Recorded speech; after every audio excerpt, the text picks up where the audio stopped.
மலைக்கோட்டையை தொடுபவருக்கு George கோட்டை என்ற எழுதப்படாத விதியை மெய்ப்பிக்கும் வகையில் ஒவ்வொரு தேர்தலிலும் திருச்சியிலிருந்தே அரசியல் கட்சிகள் பரப்புரையை தொடங்குகின்றன.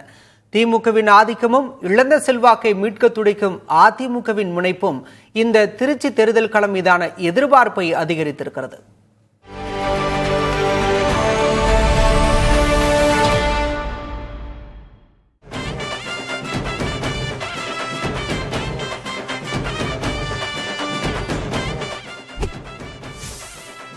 திருச்சி மாவட்டத்தின் 9 தொகுதிகளில் காவிரி டெல்டாவின் நுழைவாயிலான மணப்பாறையில் சுமார் 2,90,000 வாக்காளர்கள் உள்ளனர். இத்தொகுதியின் சட்டமன்ற உறுப்பினராக மனிதநேய மக்கள் கட்சியின் அப்துல் சமது உள்ளார். கவுண்டர் சமூகத்தினர் 24% பெரும்பான்மையாக உள்ள இத்தொகுதியில் வன்னியர் மற்றும் சிறுபான்மையினரின் வாக்குகளும் வெற்றியை தீர்மானிக்கின்றன.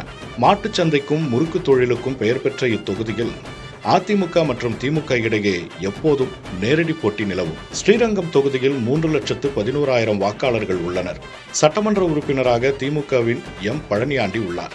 முன்னாள் முதல்வர் ஜெயலலிதா போட்டியிட்டு வெற்றி பெற்ற தொகுதி என்பதால் அதிமுகவின் செல்வாக்கு இங்கு எப்போதும் அதிகமாகவே இருக்கும். முத்திரையர் மற்றும் ஆதிதிராவிடர் சமூகத்தினர் அதிக அளவில் உள்ளனர். தொழிலாளர்கள் நிறைந்த திருவெரும்பூர் தொகுதியில் 3 லட்சம் வாக்காளர்கள் உள்ளனர்.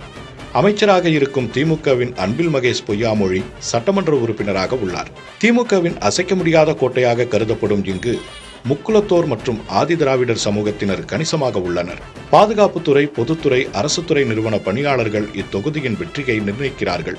மாவட்டத்தின் தலைநகர் பகுதியான திருச்சி மேற்கு தொகுதியில் 2,59,000 வாக்காளர்கள் உள்ளனர். செல்வாக்குமிக்க அமைச்சரான திமுகவின் KN நேரு இங்கு சட்டமன்ற உறுப்பினராக உள்ளார். முத்திரையர், முக்குலத்தோர் மற்றும் வெள்ளாளர் சமூகத்தினர் சமமான அளவில் உள்ள இத்தொகுதி திமுகவின் மிக வலுவான தளமாக திகழ்கிறது. வணிகர்களின் கூடாரமான திருச்சி கிழக்கு தொகுதியில் 2,55,000 வாக்காளர்கள் உள்ளனர். தற்போதைய சட்டமன்ற உறுப்பினராக திமுகவின் இனிகோ இருதயராஜ் பதவி வகிக்கிறார். வெள்ளாளர் சமூகத்தினருடன் இஸ்லாமிய மற்றும் கிறித்தவ சிறுபான்மையினர் அதிகம் வாழும் இத்தொகுதியில் வணிகர்களின் வாக்குகள்தான் வெற்றியாளரை தீர்மானிக்கின்றன. சமயபுரம் மாரியம்மன் கோயில் அமைந்துள்ள மண்ணச்சநல்லூர் தொகுதியில் 2,65,000 வாக்காளர்கள் உள்ளனர். சட்டமன்ற உறுப்பினராக திமுகவின் கதிரவன் பதவி வகிக்கிறார். கடந்த முறை திமுக கைப்பற்றியிருந்தாலும் அதற்கு முன்பு இது அதிமுகவின் ஆதிக்கத்தில் இருந்த தொகுதியாகும். முத்திரையர் மற்றும் ஆதிதிராவிடர் சமூகத்தினர் இங்கு அதிகம். அரிசி ஆலைகள் இத்தொகுதி மக்களின் வாழ்வாதாரமாக உள்ளன. விவசாயம் செழிக்கும் முசிறி தொகுதியில் 2,33,000 வாக்காளர்கள் உள்ளனர். திமுகவின் நா. தியாகராஜன் சட்டமன்ற உறுப்பினராக இருக்கும் இத்தொகுதியில் அதிமுக மற்றும் திமுக இடையே கடும் போட்டி நிலவும். முத்திரையர் மற்றும் வெள்ளாளர் சமூகத்தினர் கணிசமாக வாழும் இப்பகுதி கோரைப்பாய் உற்பத்தி மற்றும் வாழை விவசாயத்திற்கு உலக புகழ் பெற்றது. மலைகளும் காடுகளும் நிறைந்த துறையூர் தனி தொகுதியில் 2,26,000 வாக்காளர்கள் உள்ளனர்.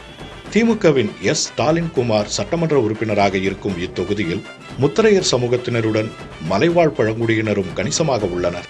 பச்சைமலை சுற்றுலாத்தலம் மற்றும் மிளகு சாகுபடி இத்தொகுதியின் சிறப்பு அம்சங்களாகும். செழிப்பான லால்குடி தொகுதியில் 2,18,000 வாக்காளர்கள் உள்ளனர். திமுக அமைச்சரான KN நேருவை தோற்கடித்த இதே தொகுதி மக்கள்தான் திமுகவை சேர்ந்த சவுந்தரபாண்டியனை 4 முறை வெற்றி பெறச் செய்து திமுகவின் கோட்டையாக வைத்துள்ளனர். முத்திரையர், உடையார் மற்றும் ஆதிதிராவிடர் சமூகத்தினர் வெற்றியை நிர்ணயிக்கும் இத்தொகுதி நன்செய் விவசாயத்திற்கும் சிறந்த கல்வி நிறுவனங்களுக்கும் பெயர் பெற்றது.